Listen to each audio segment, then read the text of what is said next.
اعوذ باللہ من الشیطان الرجیم بسم اللہ الرحمن الرحیم یا ایہا الذین آمنوا لا تتخذوا الذین اتخذوا دینکم ہزوا ولعبا من الذین اوتوا الکتاب من قبلکم والکفار اولیاء واتقوا اللہ ان کنتم مؤمنین وَإِذَا نَادَيْتُمْ إِلَى الصَّلَاةِ اتخذوها هزوا ولعبا ذلك بأنهم قوم لا يعقلون قل يا أهل الكتاب هل تنقمون منا إلا أن آمنا بالله وما أنزل إلينا وما أنزل من قبل وأن أكثركم لفاسقون قل هل أنبئكم بشر من ذلك مثوبة عند الله من لعنه الله وغضب عليه وجعل منهم القردة والخنازير وعبد الطاغوت اولئک شر مکان واضل عن سواء السبیل وإذا جاءوكم قالوا آمنا وقد دخلوا بالكفر وهم قد خرجوا به والله أعلم بما كنتم يكتمون وترى كثيرا منهم يسارعون في الإثم والعدوان وأكلهم السحت لبئس ما كانوا يعملون لولا ينهاهم الربانيون والأحبار عن قولهم الإثم وأكلهم السحت لبئس ما كانوا يصنعون۔ عزیز طلبہ، یہ سورہ مائدہ کے رکوع نمبر 9 کی آیات پڑھی گئی ہیں۔ آج انہی آیات کا ترجمہ اور اس کی تفسیر انشاءاللہ ہوگی۔ تو پہلے مفردات کا حل میں پیش کر دیتا ہوں۔ یا ایھا الذین آمنوا لا تتخذوا الذین اتخذوا دینکم ہزوا ولعبا۔ یہ ہزواً مذاق کرنا، ہذا یا ہزو ہزواً مذاق کرنا باب نصرہ سے، اور لعب کے معنی کھیل، ہنسی مذاق۔ والکفار اولیاء واتقوا اللہ ان کنتم مؤمنین وإذا نادیتم الی الصلاة اتخذوها ہزوا ولعبا ذلک بأنہم قوم لا یعقلون۔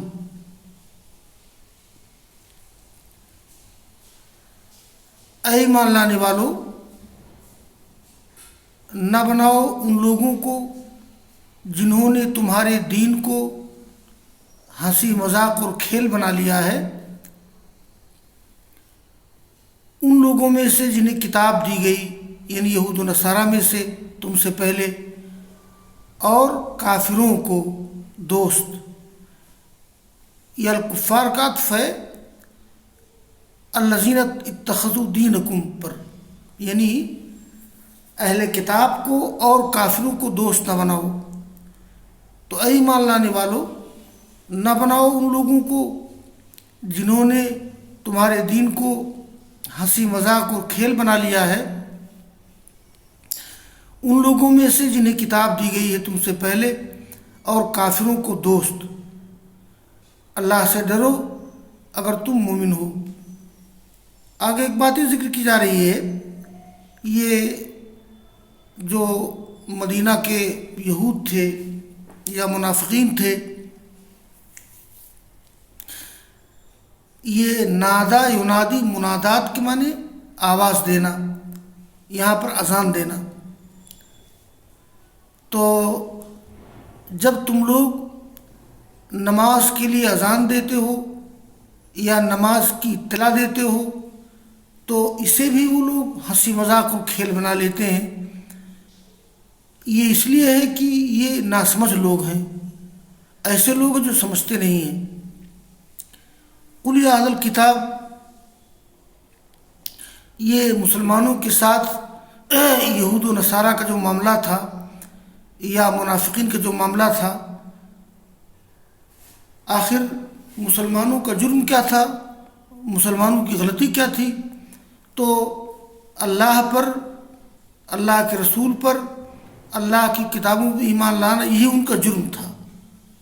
تو قل یا اہل الکتاب هل تنقمون منا الا ان آمنا باللہ وما انزل الینا وما انزل من قبل وان اکثرهم فاسقون۔ یہ تنقمون یہاں باب ضربہ سے ہے، نقمہ ینقم نقمن بولتے ہیں، نقم من فلان، کسی کو سزا دینا، بدلہ لینا، دشمنی کرنا۔ اور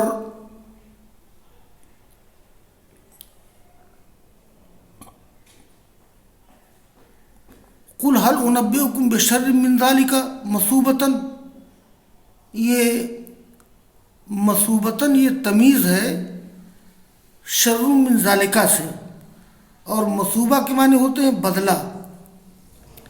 صحابہ یصوب الصوبن معنی لوٹنا، چونکہ بدلہ آدمی کو ملتا ہے، آدمی کی طرف بدلہ لوٹتا ہے، اس لیے بدلے کو مثوبہ کہا گیا ہے، بدلے کو ثواب کہا جاتا ہے، اس لیے کہ وہ نیک کام کرنے والے کی طرف لوٹتا ہے۔ اور کپڑا کو اسی لیے ثوب کہتے ہیں کہ ایک کپڑا آدمی کے جسم پر بار بار آتا جاتا ہے، اس لیے اس کو بھی ثوب کہتے ہیں۔ اور کسی چیز کو دوبارہ کرنا جیسے تصویب بولتے ہیں، تو مصوبۃ عند اللہ من لعنہ اللہ وغضب علیہ وجعل منهم القردۃ والخنازیر۔ القردۃ واحد قرد بندر، خنازیر واحد خنزیر سور، وعبدت طاغوت، یہ طاغوت کسے کہتے ہیں؟ تو غیر اللہ جس کی عبادت کی جائے۔ علامہ ابن قیم نے لکھا ہے طاغوت کے بارے میں کہ ہوا کل ما یتجاوز بہ العبد حدہ، یعنی کوئی بھی بندہ، ہر وہ چیز جس کی وجہ سے آدمی حد سے تجاوز کر جائے تو اس کو طاغوت کہتے ہیں۔ اصل میں مشتق ہے طغا یطغو، طغون طغوانا طغیانا، حد سے بڑھ جانا، اور شر اسم تفضیل ہے، اصل میں اشر ہے۔ اور اضل کے معنی ہوتے ہیں بھٹکا ہوا، گمراہ۔ اللہ تعالیٰ فرماتے ہیں کہہ دو اے اہل کتاب حل تنقمون منا الا آمنا باللہ، یہ حل نافیہ ہے، یہ حرف استفہام کے بعد اگر اللہ آ جائے تو وہ نفی کے لیے آتا ہے۔ تو یہ دیکھا آگے اللہ رہا ہے تو ترجمہ کریں گے کہہ دو اہل کتاب تم نہیں دشمنی کرتے ہو ہم سے مگر، اب اس کا ترجمہ آزاد اردو میں کریں گے کہ تم لوگ ہم سے دشمنی صرف اس لیے کرتے ہو کہ ہم اللہ پر ایمان لائے ہیں اور اس چیز پر جو ہماری طرف نازل کی گئی ہے، اور اس چیز پر جو پہلے نازل کی گئی تورات و انجیل، اور ایک ان میں سے اکثر لوگ فاسق ہیں۔ اے نبی کہہ دو حل انبئکم بشر من ذلک، کیا میں تم لوگوں کو اس سے زیادہ برے بدلے والا نہ بتا دوں؟ یعنی جس کو بہت برا بدلہ ملے گا اس کی خبر نہ دے دوں؟ تو کہہ دو کیا میں تم کو باخبر نہ کروں بشر من ذالک بس مصوبتاً، اس سے زیادہ برا بدلے کے اعتبار سے، یا اس سے زیادہ برے بدلے والا اللہ تعالیٰ کے نزدیک کون ہے؟ وہ من لعنہ اللہ، جس کو اللہ تعالیٰ نے ملعون قرار دیا، رحمت سے دور کر دیا ہے، اور جس پر اللہ تعالیٰ ناراض ہوا ہے، اور اللہ تعالیٰ نے ان میں سے بعض لوگوں کو بندر اور سور بنا دیا ہے، وعبد الطاغوت، اور جنہوں نے طاغوت کی عبادت کی ہے، ابدا فی الماضی، یا ایسا بھی ہو سکتا ہے کہ یہ عبد الطاغوت یہ عابد کی جمع بھی ہو سکتا ہے، اور طاغوت کی عبادت کرنے والے، یا فی الماضی ہے تو اگر یہ عبد عابد کی جمع ہے تو عبد الطاغوت ہو جائے گا، مضاف مضاف الیہ۔ اگر عبدہ فی الماضی ہے تو یہ طاغوت مفعول بہ ہے۔ اولئک شر مکانا، یہ بہت برے ہیں مقام کے اعتبار سے اور سیدھی راہ سے بھٹکے ہوئے ہیں۔ واضل عن سواء السبیل، یہ سواء السبیل اصل میں ہے السبیل السوا، تو اس میں صفت کی اضافت موصوف کی طرف ہے۔ وَإِذَا جَاءُوكُمْ قَالُوا، اب آگے اشارہ منافقین کی طرف ہے، تو یہود، نصارہ، منافقین یہ سب اس وقت دشمن تھے مسلمانوں کے، تو ذکر کیا جا رہا ہے وَإِذَا جَاءُوكُمْ قَالُوا آمَنَّا وَقَدْ دَخَلُوا بِالْكُفْرِ وَهُمْ قَدْ خَرَجُوا بِهِ وَاللَّهُ أَعْلَمُ بِمَا كَانُوا يَكْتُمُونَ وَتَرَى كَثِيرًا مِّنْهُمْ يُسَارِعُونَ فِي الْإِثْمِ وَالْعُدْوَانِ وَأَكْلِهِمُ السُّحْتَ، یہ سحتن کے معنی ہوتے ہیں حرام، یہ لفظ پہلے بھی آ چکا ہے۔ سحت کے معنی ہوتے ہیں، یہ لفظ آیا ہے اس سے پہلے کسی رکو میں لفظ آیا ہے، یہ السحتوں کے معنی حرام مال، ہر وہ کمائی جو حرام ہو، با فتح سے آتا ہے ساحتہ، ایسا تو ساحتن حرام مال کمانا۔ تو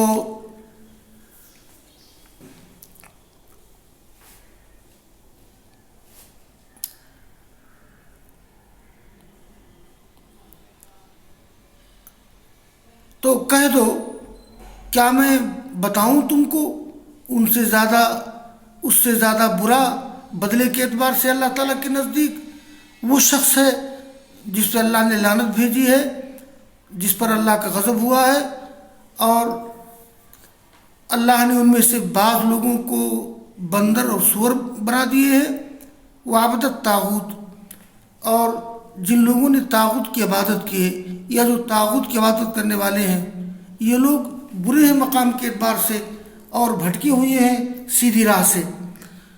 اور جب وہ لوگ تمہارے پاس آتے ہیں منافقین، تو کیا کہتے ہیں؟ ہم ایمان لائے ہیں، حالانکہ وہ کفر کے ساتھ داخل ہوئے تھے اور اسی کے ساتھ نکلے ہیں وہ۔ واللہ عالم بما کانوا یکتمون، اللہ تعالیٰ بہتر جاننے والا ہے جو لوگ چھپا رہے ہیں۔ وَتَرَى كَثِيرًا مِّنْهُمْ يُسَارِعُونَ فِي الْإِثْمِ، اور تم دیکھو گے ان میں سے اکثر لوگوں کو کہ یہ جلدی کرتے ہیں گناہ میں اور سرکشی میں اور حرام مال کھانے میں۔ لبئس ما كانوا يعملون، کتنا برا ہے جو وہ کر رہے ہیں۔ لولا ينهاهم الربانيون والاحبار، آگے اس آیت میں اللہ تعالیٰ انہیں تنبیہ کر رہا ہے کہ یہود، نصارہ، جن کے درمیان بڑے بڑے زاہد اور بڑے بڑے علماء ہیں، تو یہ لوگوں کو روکتے نہیں کیا؟ تو الربانیون، واحد ربانی، ربانی اصل میں ربی ہے۔ یہ بات میں نے بتائی ہے کہ عربی زبان میں اس طرح سے بھی اسم منصوب آتا ہے، جیسے علم کی جمع یہ علم کی طرف نسبت کرتے ہوئے کہا جاتا ہے علمی، اور علمی کو علمانی بولتے ہیں۔ تو ربانی واحد رب، یہ ربانی اصل میں ربی ہے، اس کے معنی ہوتے ہیں زاہد، اللہ والے۔ احبار واحد حبر، بڑا عالم۔ اللہ تعالیٰ فرماتے ہیں کہ تم دیکھو گے ان میں سے اکثر لوگوں کو کہ جلدی کرتے ہیں گناہ کے بارے میں، گناہ و سرکشی میں اور حرام مال کھانے میں۔ کتنا برا جو لوگ کر رہے ہیں، تو ایسا کیوں نہیں ہوا کہ روکتے ان کو ان کے عابد و زاہد اور علماء ان کی بری بات سے اور حرام مال کھانے سے۔ لبئس ما کانوا یصنعون، کتنا برا ہے جو وہ لوگ کر رہے ہیں۔ اور آگے اللہ تعالیٰ یہ یہودیوں کی ایک بدتمیزی کا ذکر کر رہا ہے. یہ نصارہ کے مقابلے میں یہودی زیادہ گستاخ اور زیادہ بدتمیز تھے. اللہ تعالیٰ اس کا ذکر کر رہا ہے کہ میں مفردات کا حل کر دوں. یہ وقالت الیہود ید اللہ مغلولۃ، یہ مغلولہ معنی ہوتے ہیں بدھا ہوا. غلہ یغل غلن کے معنی ہوتے ہیں ہاتھ میں ہتکڑی اور گلے میں توق ڈالنا. الغل جمع اغلال، ہتکڑی یا توق جس کا استعمال مجرمین کو قید کرنے کے لیے ہوتا ہے. ید اللہ مغلولہ یعنی اللہ بخیل ہے. یہ یہودی اللہ تعالیٰ پہ الزام لگاتے تھے کہ اللہ بخیل ہے. ایسا کیوں کہتے کہ اللہ بخیل ہے؟ تو اس کی وجہ یہ ہے، ابھی آگے میں ذکر کروں گا. یہ بات یہودیوں نے اس وقت کہی جب اللہ تعالیٰ نے انفاق فی سبیل اللہ کا حکم دیا اور یہ بھی کہا کہ وَأَقْرِضُوا اللَّهَ قَرْضًا حَسَنًا، اللہ تعالیٰ کو قرض حسن دو. یہ اللہ کو قرض حسن دو جس کا دو مطلب ہے. اول صدقے نافلہ کرنا، دوم کسی کو قرض دے کر معاف کر دینا. تو جب اللہ تعالیٰ نے کہا کہ اللہ تعالیٰ کو قرض دو، اللہ کے راستے میں خرچ کرو، تو یہودیوں نے بدتمیزی کی اور کہا کہ اس کا مطلب یہ ہے کہ اللہ تعالیٰ بخیل ہے. تو وقالت الیہود ید اللہ مغلولۃ غلت ایدیہم ولعنوا بما قالوا بل یداہ مبسوطتان ينفق كيف يشاء ولا يزيدن كثيرا منهم ما انزل اليك من ربك طغيانا وكفرا.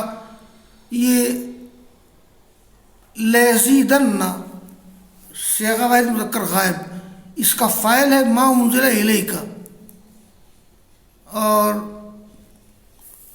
والقینا بینکم العداوۃ والبغضاء،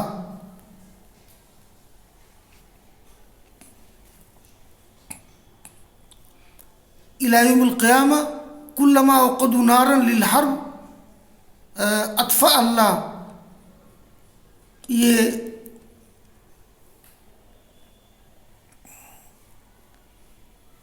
طغیان یہ فتح اور سمیع سے آتا ہے، حد سے تجاوز کرنا. یہ لفظ جو گزرا تھا ایک طاغوت، تو وہ نصرہ سے آتا ہے، اور طغیان جو ہے یہ نصر فتح اور سمیع سے آتا ہے، حد سے تجاوز کرنا، غلو کرنا. اتخذوها ہزوا ولعبا اے اتخذوا الصلاۃ، تو اور اوقدوا نارا للحرب یعنی یہود و منافقین مسلمانوں کے خلاف سازش کرتے ہیں اور کفار و مشرکین کو جنگ پر ابھارتے ہیں. یہ ما انزل الیک یہ فاعل ہے لیزیدن کا. دیکھیے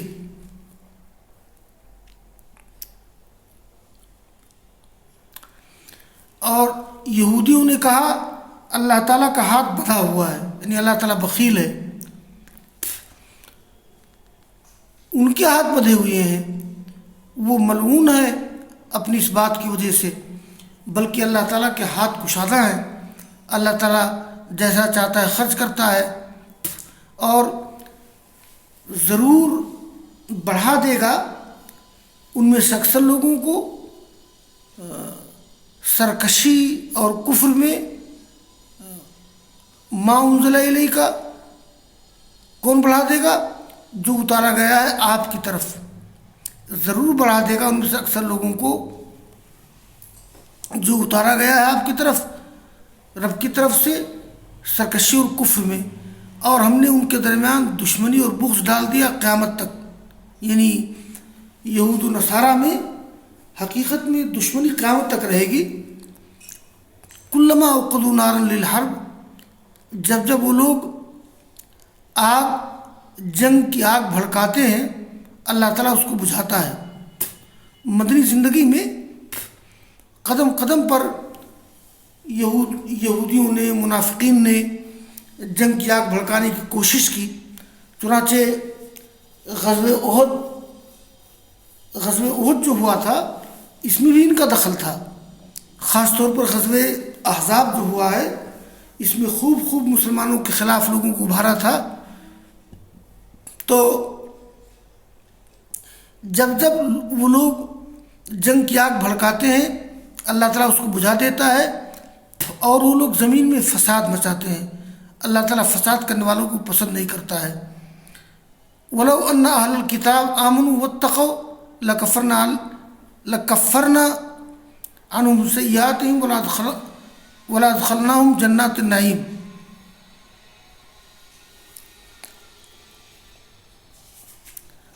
یہ اللہ تعالیٰ فرماتے ہیں کہ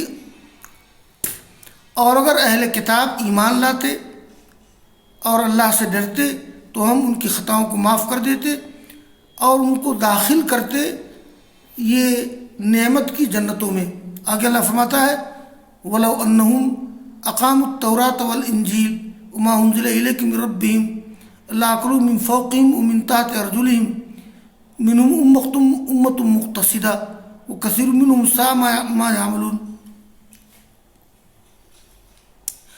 یہ اقام التوراۃ والانجیل، تورات و انجیل کو قائم کرنا، یعنی تورات و انجیل کو قائم کرنا یعنی ان کے احکام کی پابندی کرنا. یہی معنی اقامت دین کا بھی ہے. دین کو قائم کرنا یعنی دین کے احکام کی پابندی کرنا. تو اللہ تعالیٰ فرماتا ہے کہ کتنا اچھا ہوتا کہ وہ لوگ قائم کرتے تورات و انجیل، یعنی تورات و انجیل کے احکام کی پابندی کرتے اور اس چیز کو قائم کرتے جو ان کی طرف نازل کی گئی یعنی قرآن کریم. تو لَأَكَلُوا، اگر ایسا وہ کر لیتے تو کھاتے اپنے اوپر سے اور اپنے پاؤں کے نیچے سے، یعنی ان کو آسمان سے روزی ملتی اور زمین سے روزی ملتی. یہ لَأَكَلُوا مِن فَوْقِهِمْ کا مطلب یہ ہے یعنی آسمان سے کھاتے ہو، یعنی اوپر سے کھاتے، آسمان سے روزی ملتی، اور پاؤں کے نیچے سے یعنی زمین سے روزی ملتی. منہم امت مقتصدہ، ان میں سے ایک جماعت معتدل ہے، ایک جماعت میانہ روی اختیار کرنے والی ہے. یہ امت مقتصدہ معتدل لوگ یعنی راہ راست پر چلنے والے لوگ، جیسے عبداللہ بن سلام ان کے ساتھی، اور بعض نصارہ جیسے عدی بن حاتم وغیرہ. تو امت مقتصدہ سے مراد وہ یہودی ہیں جو سیدھے راہ پر آ گئے، جیسے عبداللہ بن سلام ان کے ساتھی، اور بعض نصارہ جیسے عدی بن حاتم وغیرہ. تو ان میں سے ایک جماعت معتدل ہے یعنی یہودیوں میں اور عیسائیوں میں، اور کثیر منہم ساء ما یعملون، ان میں سے اکثر لوگ برا ہے جو وہ کام کرتے ہیں. تو یہ رکوع پورا ہو گیا، رکوع نمبر 9. اب انشاءاللہ آگے رکوع نمبر 10 کا درس ہوگا. وآخر دعوانا ان الحمد للہ رب العالمین.